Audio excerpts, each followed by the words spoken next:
And now it is my pleasure to introduce you to our speaker. Dr. Shannon McQueen is an assistant professor in the political science department at Westchester University, specializing in identity politics, women in politics, and public opinion. Her research focuses on gender dynamics, state politics, and identity politics, with particular emphasis on the role and impact of women in the political sphere. Dr. McQueen investigates how women's involvement and the mobilization of women's groups shapes political landscapes, as well as the institutional, cultural, and policy barriers women encounter in their pursuit for political office. Welcome, Dr. McQueen. Thank you so much, Kate. And thanks for having me here. I am excited. As was said, I'm a political scientist and an assistant professor at Westchester University, where I teach and research mostly on women's candidate mobilization and support. And it is important to note that I did my undergraduate degree at St. Michael's College, so Vermont is particularly dear to my heart. And I'm really excited to be with you here today to talk about how gender can help us understand elections. So 2024 had this really large focus on gender. Here are just some of the headlines that got my attention. Things like, conversations about mamala or manliness, cat ladies, fertility panic, and the 2024 election, crypto bros versus cat ladies. But in the midst of this noise, we should maybe be confused and have some questions about the role that gender is actually playing in elections and its relationship to electoral outcomes. So today, I want to take a broader approach to this topic. Typically, for a lot of academic talks, it can be pretty narrow, but I want to provide this large overview so we can start to make sense of the relationship between gender and electoral outcomes.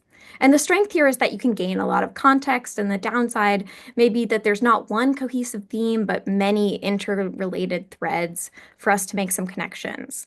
So first, I want to just lay a foundational basis and make sure we have a universal understanding of what gender is. Then I'm going to highlight some of the literature. What are the findings that we know about gender in elections?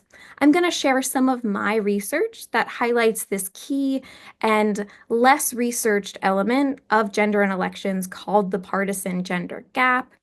And then we're going to kind of use this basis to turn our attention to more recent elections, thinking about 2024 and that question of why the US hasn't had a woman president. So first off, what is gender? And for those interested in this intersection of gender and politics, I always think the Oxford Handbook provides a nice overview of the topic. In particular, if you do read this text, you'll find 4 key and accepted observations that can help us understand what gender is. And the first observation is that gender is socially constructed and a historically shaped phenomenon. And what I mean by socially constructed is that we've socially decided that gender means something. Consider something like time or money as socially constructed. And we can think about how children learn to label themselves as boy or girl. They begin this lifelong process of filling out the meaning and structure of that identity. And although there are important dominant expressions that have defined gender norms, even these dominant expressions are going to vary across time and culture and subculture. So, for example, what it meant to be a woman in my grandmother's time is different than what it means in my generation. The second observation is that in all known societies, these socially constructed norms about gender are treated as fundamental facts of life. They're naturalized. They can appear natural, unproblematic, even biological, and thus impossible to change. A good example might be the idea women cannot lead men. But a review of the literature reveals a far more complex world than this simplistic male-female dichotomy would suggest. And we can think about the works from Judith Butler or Fausto Sterling. The third piece is that in all known societies, gender has been the basis for differentiation. So people all over the world find that the basic conditions of their lives, their safety, health, education, access to markets and public space and free expression, who's going to go hungry, who will get adequate nutrition and water, who will vote, run for office, who will command authority and respect. All of these are shaped by identification as belonging to certain sex or gender groups. And then finally, gender has been the basis not just for differentiation, but also for inequality. And that's especially true in politics, largely because of women's historical exclusion. So, knowing these things about gender, we can recognize that looking at politics and power and looking at gender are going to be intricately connected. And now that we have that gendered frame, we can keep this in mind when thinking about some of the literature and findings on gender and elections. And this is a big topic. So I thought about how do we kind of give a frame or an understanding to this? And there are three big areas we can focus on when thinking about where and when gender is going to really matter in elections. And that's in terms of the public opinion and the issues, the votes themselves. Do voters care about gender? Does it impact how they vote? Do we see differences in terms of gender voting? And then finally, the elected officials. Who's actually running? Do we see gender diversity in candidates? Do we see parity or in gender parity in who's actually winning elected office? So we can take these three buckets and think about the literature under these different areas. Considering public opinion, a lot of the research here has focused on the idea of if there is a consistent gender gap or a broad difference in public opinion between men and women. And in this line of research, they've come up with four big conclusions about gender differences in public opinion. And the first big finding is actually that there's not a gender gap in every public opinion question. There's a big social study, the General Social Study. They collected data from like 1970 to 2000. And out of those 15 policy areas, only four actually have gender differences. We know that women are more likely to support things like gun control, reproductive rights, welfare, and equal rights policies. A lot of those you might note are aligned more with the Democratic Party. And we also know that women are less likely to be supportive of things like the death penalty, defense spending, and military intervention.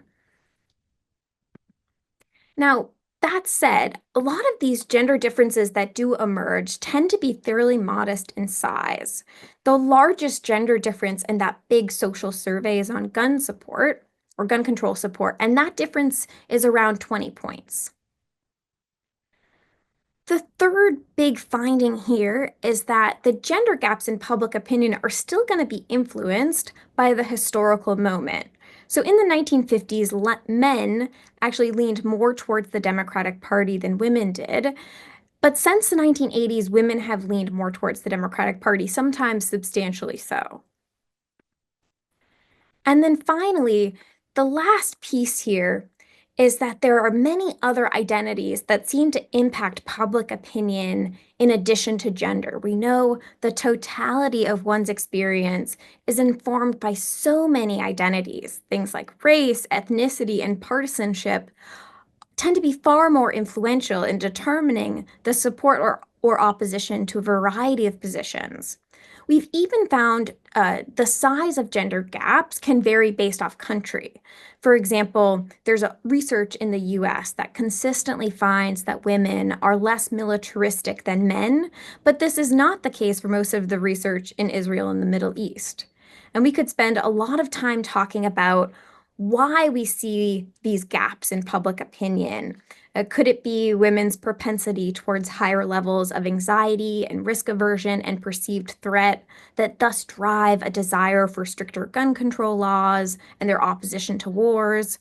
There's other theories like gendered socialization and feminist consciousness or value difference that could all apply to these gaps in public opinion. But we would need to take a whole class together to really dive in. And so instead, I want to focus on how this public opinion transitions to voting.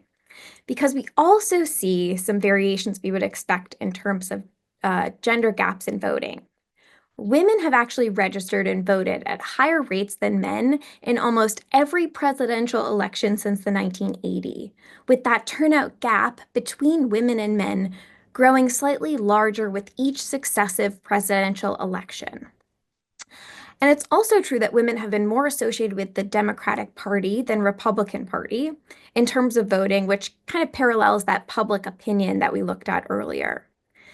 So in 2024, we can see that voter preferences were pretty similar to previous years, with women still more likely to vote with the Democratic Party.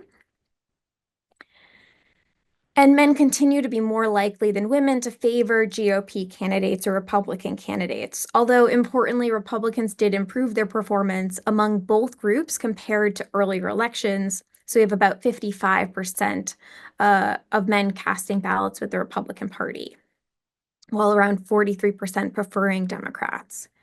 This tells an interesting story when we break it down by gender, but it doesn't tell the whole story because when we start to look intersectionally, when we start to account for things like race, this narrative, this monolith breaks down.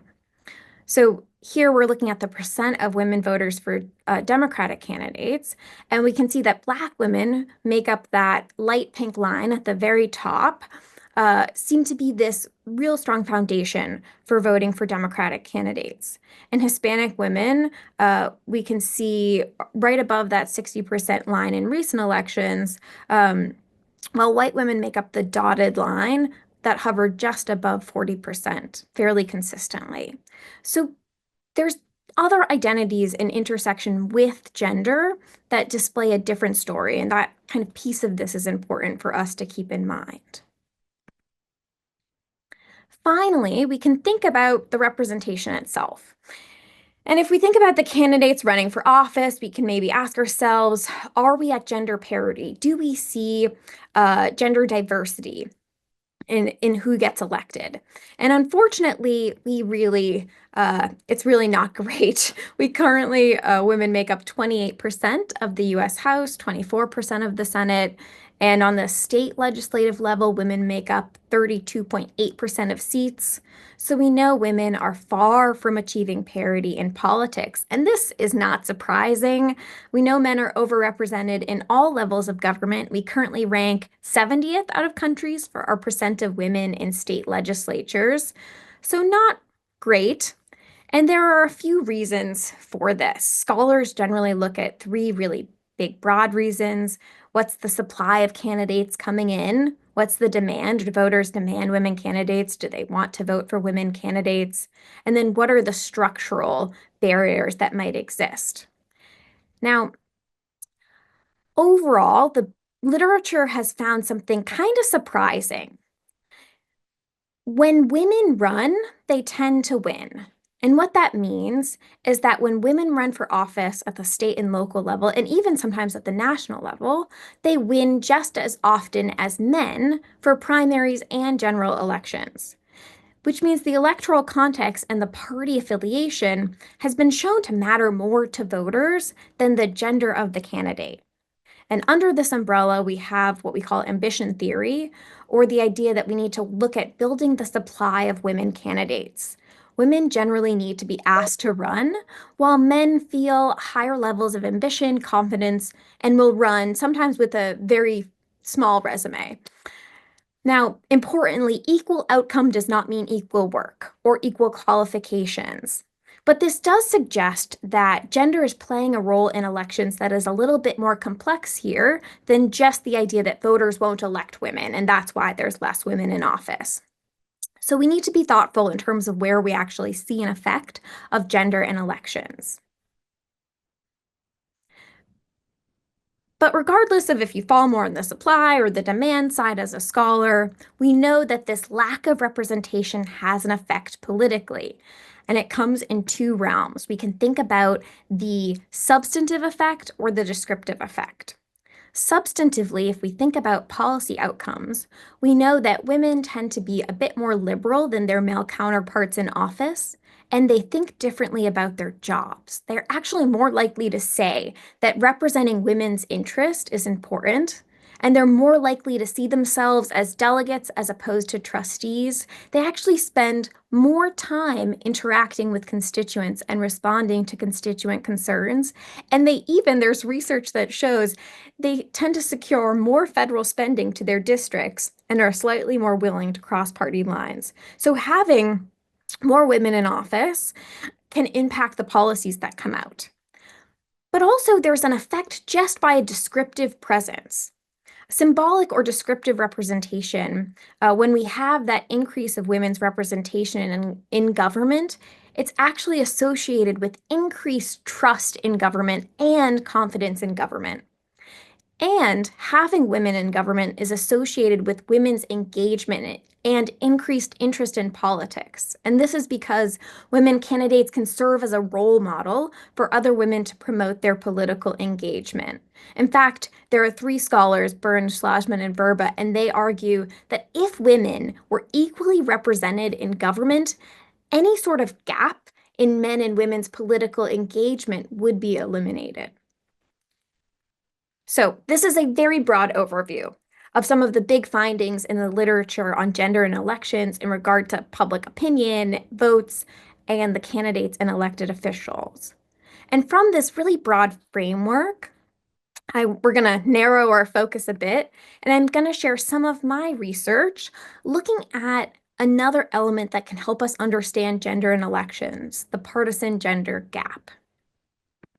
Because you really can't talk about gender and politics today without talking about it in partisan terms.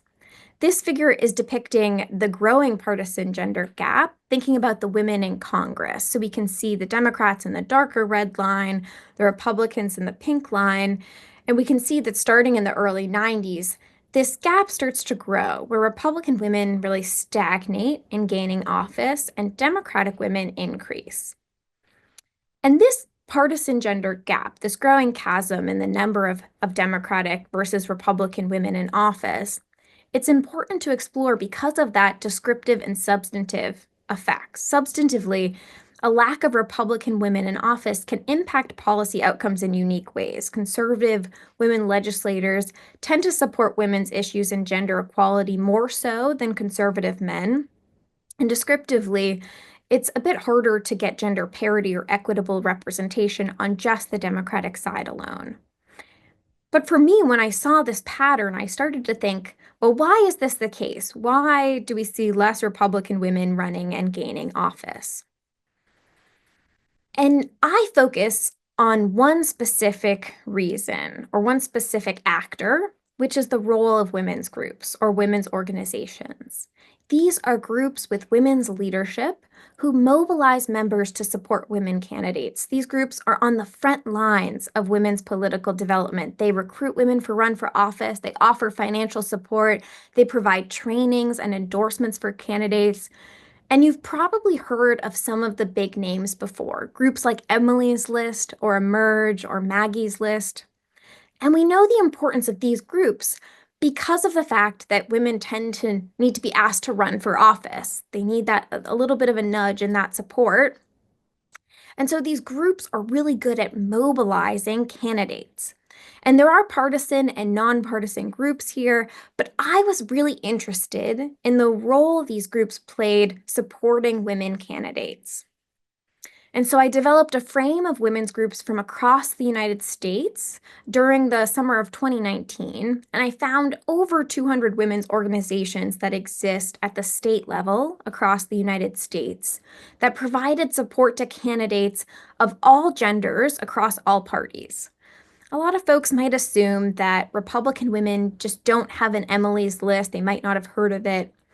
But I actually found that there was a really large network of these partisan women's groups at the state and national level. And I find that Republican women's groups existed in fairly comparable numbers to the Democratic groups. But there was a difference. And that difference was in support allocation. While Democratic women's groups tended to support primarily women, Republican groups tended to split their support between men and women. And so this is from the survey I did of state women's groups where I asked them what type of candidate their organization mostly supports.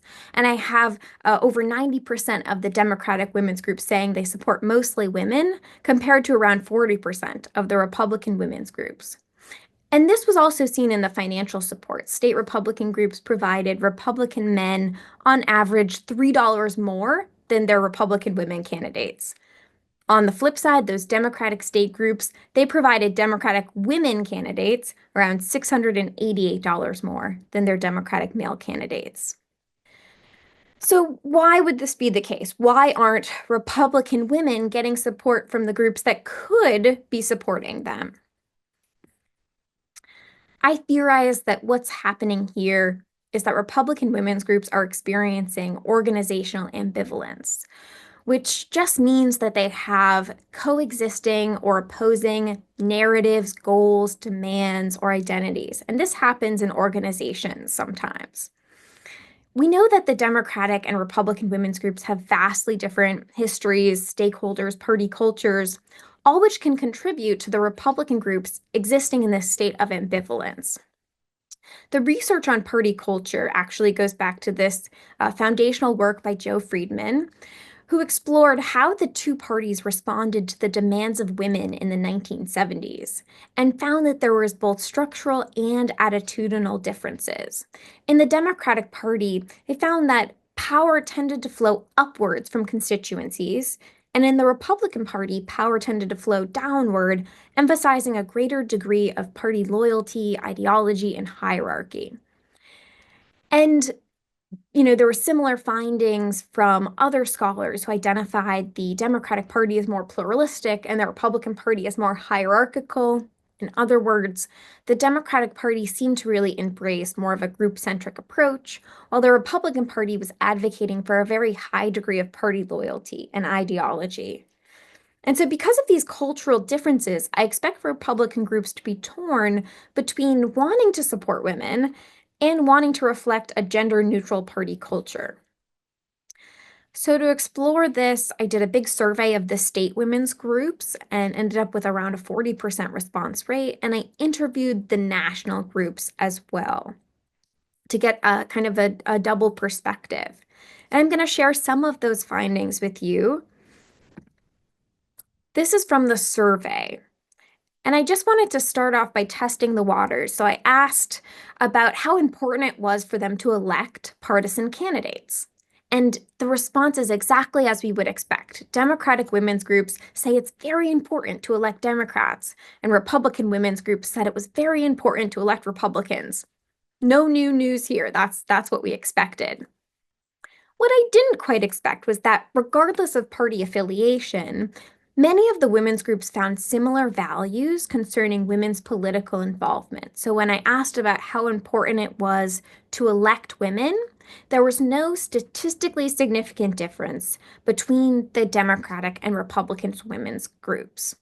And I got the same findings when I asked about other features like how important was political gender equality and women's political participation. No statistically significant differences between how those groups perceived the importance of those values. What was different was how these different groups saw the environment the candidates were running in. So when I asked about how difficult it was, the perception of the difficulty of electing certain candidates, I saw that Democratic groups saw a large and statistically significant difference between electing a woman candidate versus a man candidate, which they saw was easier to elect. Republican women's groups did not see any statistically significant difference between electing those two. And this pattern extended beyond gender. The Democratic groups also perceived a large, statistically significant difference in electing a Black candidate versus a white candidate. And although less pronounced, they also noticed differences in electability of candidates based off age and ideology. But consistently, Republican women's groups rejected the idea that identities would impact any sort of electoral difficulty. So it appeared to me that these partisan women's organizations were reflecting larger cultural understandings of groups and identities. And I also wanted to share just some quotes from the interviews. This is from the Democratic women's group Emerge, which tends to do a lot of trainings. They're a national group, but they exist across many states. And this is a quote from their executive director at the time saying, when I'm collaborating with the party and sometimes we recognize, oh, there's a gap here. How do we help fill that? Or sometimes we do actually have to pick a side and we're like, okay, local groups are not doing enough for women and the party really wants to. Let's try and do that. Or sometimes we say, party, you've been ignoring local women's groups for a long time. Sorry, we're going to team up with them and build the ecosystem.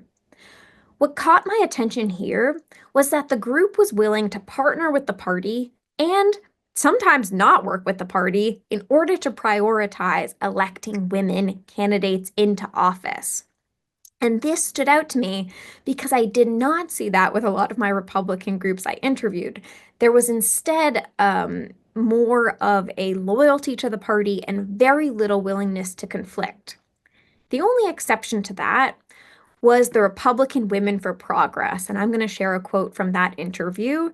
They said, quote, Emily's list was so successful because they didn't rely on the party and they didn't wait for them to catch up.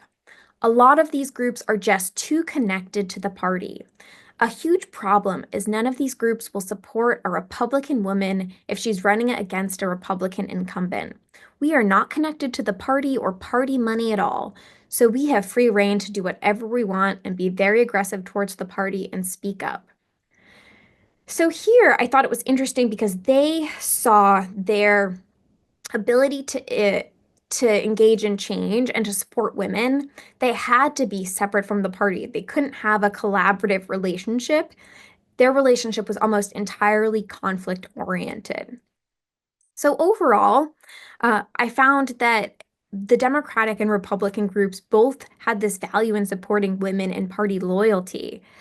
But Democratic women's groups were also willing to engage in conflict to prioritize electing women, and they tended to emphasize the difficulty of electing certain candidates. They were gender and color aware, while Republican women's groups had often a high degree of party support, but were much less willing to engage in conflict and emphasize this very equal playing field, this gender blind, color blind assessment of candidates. So overall, this work suggests to me an answer to why Republican women are not receiving that support from Republican women's groups, this organizational ambivalence that can be happening. The Republican Party does have a network of women's organizations, but this network is only helpful for what they're designed to do. And if Republican women's groups are tied to a Republican culture, ideas, and messaging that women should be treated equally rather than receiving any sort of unique support needed to run for office, then a lot of these organizations, as a result, the resources not clearly demarked for women will resort back to the default, which is to men.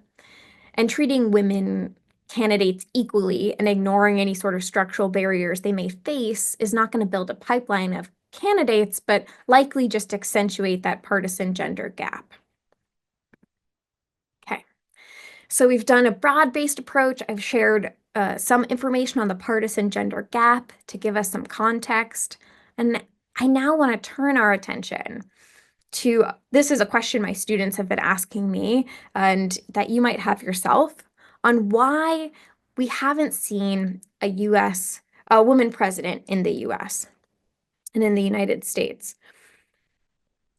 The answers are complicated because the research on women in politics is pretty limited in this realm. We have what you'd call a small sample size. There's not a lot of women who have run for office, and there's no woman who is, or there's not a lot of women who have run for presidency, and there's none that have won. So we have trouble generalizing from here. And we could look at the larger literature on women candidates and the lack of women in office. But remember that a lot of that literature says that it's not the fact that women will lose when they run, but rather when women run, they tend to win.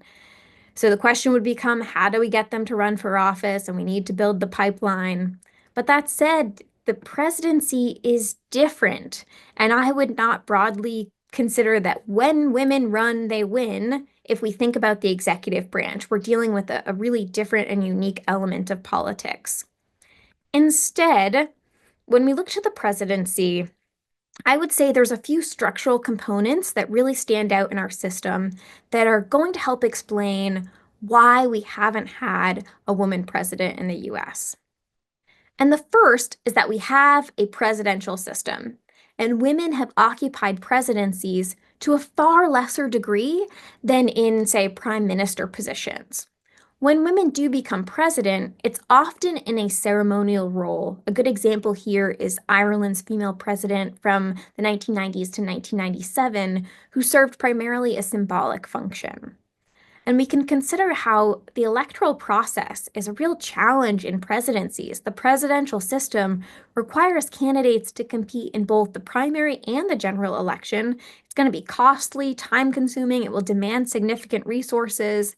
But in a parliamentary system, prime ministers are usually selected by the legislature. They get to bypass that complicated electoral system.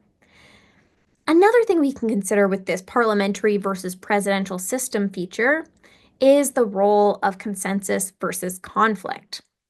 Parliamentary systems tend to emphasize consensus building.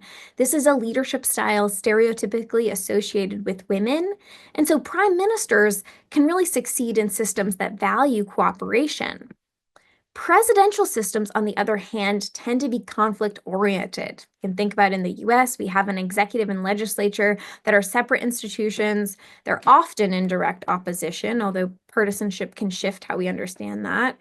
But this adversarial style can reinforce gender stereotypes that portray women as cooperative and less suited for confrontational leadership.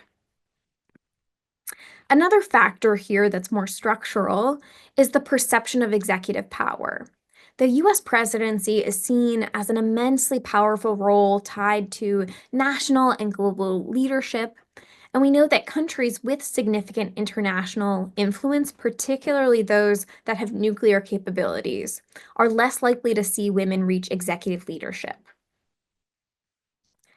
Now, there are some reasons I would argue to say that demand side factors can impact seeing a woman in the presidency. Americans are increasingly likely to say that they would vote for a woman president, but the reality is more complicated. The presidency can amplify gendered expectations, forcing women to overcome voters' preconceptions and just prove themselves in ways that men do not. Media coverage is a good example here. In early November of this past year, New York Times released an article entitled "Kamala Harris is Dressing to be President." In 2006, Joel Achenbaum wrote about Hillary Clinton saying, quote, "She's running. You can tell by the hair, which has finally stopped changing styles. Every strand frozen in place as though she's ready to be put on a coin." And so these comments on appearance and traditional roles rather than leadership ability can demonstrate that tension women face when running for executive office. Now, there has been research done by folks like Hayes and Lawless, who are scholars, that specifically look at state congressional level and media coverage there, and they don't find a gendered effect. They don't find this big focus on appearance, but the presidency could be different. And that's partially because of the hegemonic masculinity, which shapes what we expect in leaders, particularly in the presidency. Hegemonic masculinity just means that the ideal leader is often tied to traits like physical strength, assertiveness, and aggression, and these traits are traditionally associated with men and military leadership. George Washington is a great example here, a virtuous warrior protecting freedom in the homeland. And in contrast, women are often stereotyped as weak and in need of protection. And this creates a double bind for women. If they display feminine traits, they are seen as weak and unfit for leadership. If they adopt masculine traits, they're criticized for being unfeminine and inauthentic. And so this double bind, it's tough for women in the executive or for military women who are facing those conflicting expectations of strength and femininity. kind of leads to this question of stereotypes, the media coverage, the hegemonic masculinity, the double blind. Are we stereotyping our woman leaders, and thus we're having this lack of demand? And the research on stereotypes has actually been pretty mixed. There's not like a clear result that these stereotypes matter, and there's a couple reasons for this. One might be that voters prioritize party loyalty over a candidate's gender. We certainly see that at the congressional and state levels. The other could be what we call the leader, not ladies effect, which is the idea that women with enough experience could break free of the stereotypes and be judged simply as leaders. Or this third explanation that women politicians actually occupy this very distinct category shaped by both gender and leadership expectations. But in sum, if we look across the board here, I would say that we see structural obstacles clearly playing a role at the presidential level.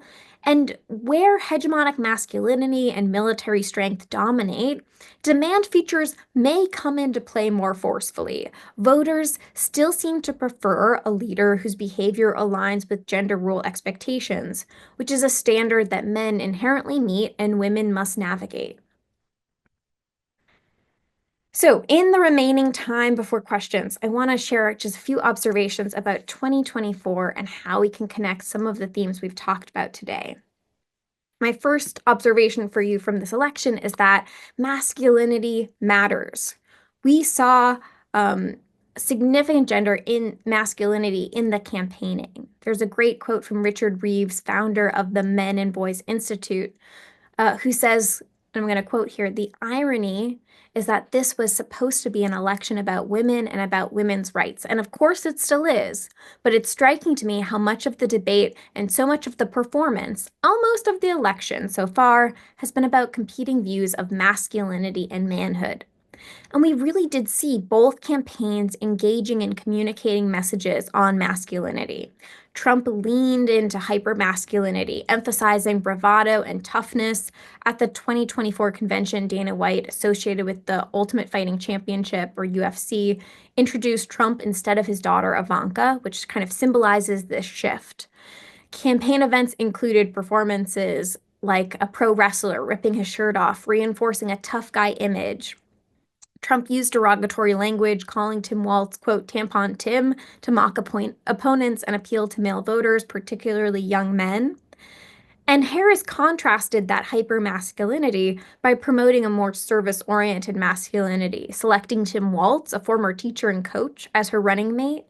Her campaign reached out to young men through platforms like Twitch and highlighted endorsements from NFL athletes and the Athletes for Harris group, and also significantly reached out or expanded outreach to women, especially after Roe v. Wade's overturning. And so both campaigns were using masculinity to target specific voter bases and reflecting these different ideals of manhood. The second observation was that we saw a consistent gender gap.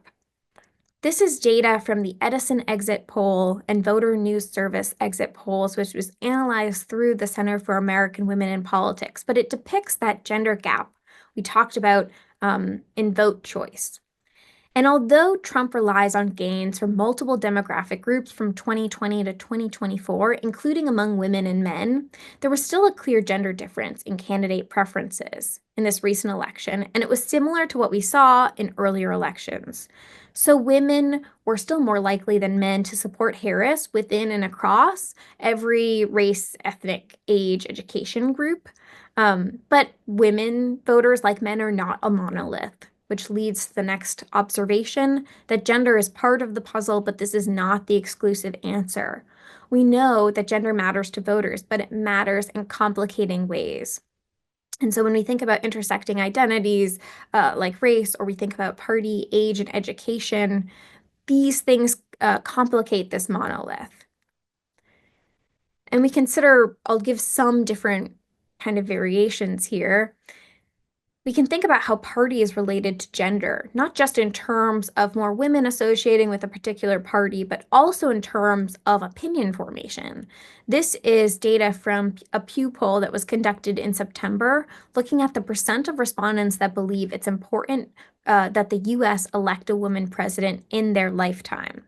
The Democrats are in the light pink, the Republicans in the darker red. And you can see if you look at that extremely important, that around 31% of Democrats said it was extremely important compared to 5% of Republicans versus the not important or the president's gender doesn't matter, where we see that 86% of Republicans falling in that category. And hopefully, this is also bringing back that thread of Republican Party culture and gender neutrality. We also can certainly see it if we think about race and ethnicity. The monolith really breaks down. Black women proved to be the most reliable voter base for the Harris-Walz ticket. About 9 in 10 Black women cast ballots for the Democratic Party, which was consistent with previous presidential elections.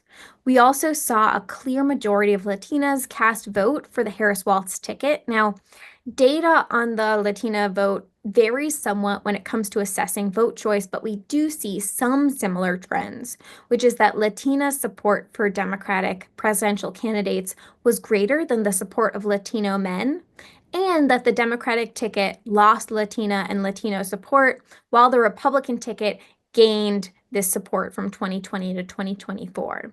And a majority of white women continued to support Trump in all 2024 election surveys. And a key part of understanding that is to also bring in another piece of identity education. So Trump's success in winning that clear majority of all white women's vote again in 2024 can be largely credited to his support among clear majorities of non-college educated white women across these election surveys. And this level of support is nearly identical to the support levels in 2020. While non-college educated white men remained more likely than their women counterparts to back the Trump Vance ticket, both groups were really key to Trump's support in 2024. Last observation, progress is not inevitable. So looking at women in politics overall, we're still quite far from parity. We know that the number of women state house nominees was actually up from 2022 to 2024 in states holding house elections in both years, but this increase is due to Democratic women only. So we can see some of the partisan gender gap implications here. Some notes of progress, and this is data from the Victory Fund. There is an increase in gender, nonconforming, and trans candidates.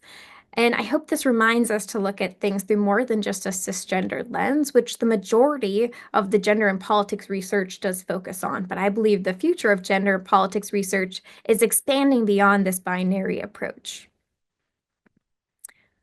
Obviously, we still have not seen a woman president. This is the image of Mexican President Claudia Sheinbaum. But that said, I do want to say that the presumption that previous presidential elections without any sort of women prominent contenders, the idea that those were gender neutral is false. Gender dynamics have been at play in all US presidential elections to date. In fact, we can think about how the nation's top executive office is arguably the most masculine in American politics. And we've discussed how presidents and presidential contenders, whether men or women, are expected to meet those masculine expectations of the office through their words and actions. I want to end with some encouraging findings. There was a study done by Butterfield, Powell, and Yang in 2021 that asked respondents to describe an ideal president or major party candidate for office, and they used an instrument that assessed self-ascribed masculinity and femininity, and androgeneity was calculated as the difference between these two. And they actually found that the ideal president was a mix, a balance of masculine and feminine traits rather than just masculine, as previous studies of presidential leadership have shown.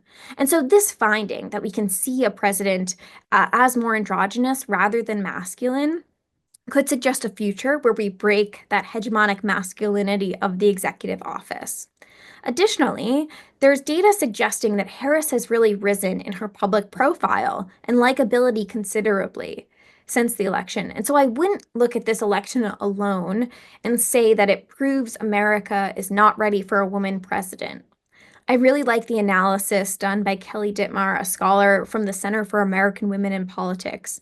And she argues that gender is probably not the sole reason any candidate won or lost, but rather encourages us to consider the racism and sexism and anti-transism that is part of the Trump campaign and why that didn't serve to disqualify him in the Americans' eyes. So I want to make sure we have time for questions, and we covered a lot of ground. I hope this provided more context for the role that gender plays in elections. If we go back to our guiding question, how does gender help us understand elections? The answer is so complicated because gender does not always play a role in elections in the way we might expect. It might be more complicated, more intersectional, more partisan, but gender is always present and a critical element to explore.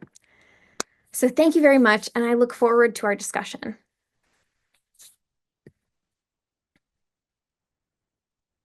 Great.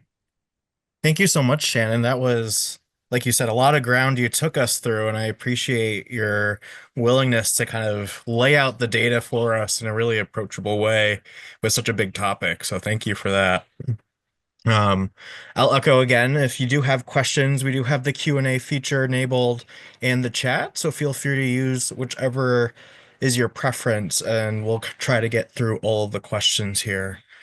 And one thing as I was curious about kind of hearing the reflections on the presidential qualities and that dynamic within gender, I was wondering if there was any research on gubernatorial candidates, and is that more similar to kind of like the legislative positions, or does it have that kind of dynamic that the presidential elections have for voters? That's a really good question. I think that's a fair place to look. Now, it's not the same as the presidency. Obviously, we see a very different, I would argue there's really differences in terms of the national stage, how closely we see they're related to that hegemonic masculinity piece. But that is an approach that some scholars use to look at the gubernatorial element as a pseudo executive. I would say it's probably whatever gendered expectations we see at that level, we'd have to just amplify them even further. So you're thinking like a political scientist, unsurprisingly. Thank you. I do my best. Kate, do you want to do that question in the Q&A? Well, looks like you're muted still. The classic, right? Yeehaw. Yeah, yeah, right. What role does age play in the election of women candidates? And this is from Elise. Oh, that's a great question. Interestingly enough, if we're looking at the larger literature on different factors that could impact, there's actually not as much as we would expect looking really intersectionally at age if we start to think about that as one feature. But overall, it doesn't seem to play as big of a role, and this is probably not surprising to anyone on this call, as party would. And that's the same with gender. Like gender is not going to play as big a role as party does right now. Age, not as big a role as party does right now, because party seems to be the thing that voters care about the most, and serves as the biggest heuristic when it comes to actually voting. I do think there's a lot more research that we could do in terms of as an area of future research in terms of how does age interact with things like race or or things like gender in terms of candidate mobilization. Does it impact who's going to get support or not get support? But so far, the literature doesn't see that as a big element to explore, nor something that has as big of an effect as party. And does that kind of reflect with the age of the voter as well, would you think? Or is it more related to the candidate? That's a really good question. There probably needs Elise to is be coming in with them. there probably needs to be more we would call them vignette studies, which is where you take some various ideal candidates and you give a bunch of different options and you just vary them and you have a really big sample size to explore if that affects voters at all. But right now, almost all of the literature just keeps emphasizing party.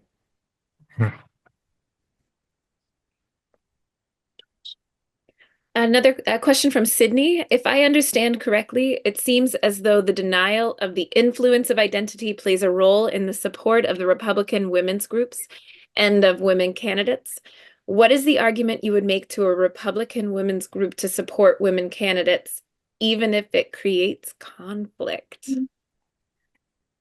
It's a good question. I think it ultimately comes down to goals. What is the goal here? Is the goal to get women the support they need to get into office? Is the goal to have a good relationship to the party? And which one of those do you want to prioritize? And which one is more amenable?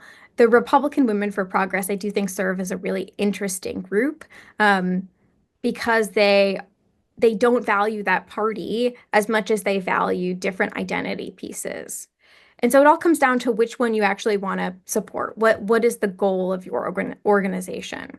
Because it's not going to happen if you don't create the space for women to run. Yeah, and one thing I've been kind of reflecting on, as we've worked with some scholars here in Vermont, like Susan Clark, who really talks about like being curious about people and how that is really kind of an important factor when trying to bridge these gaps, is just not shutting down with the reactions, but really kind of trying to get to the heart of things and finding why people think that way rather than fighting our gut reactions to things as well. Well put.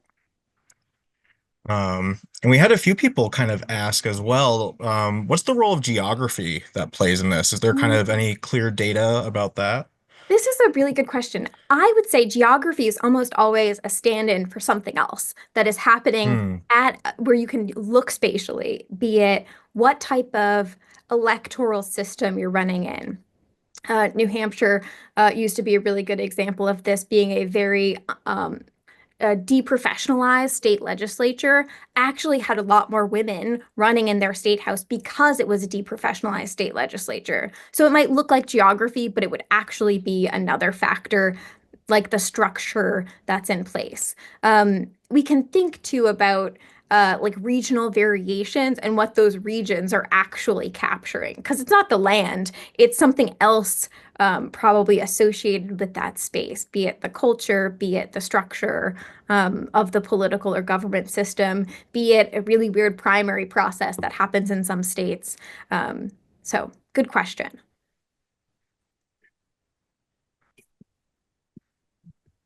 Elise has a last question.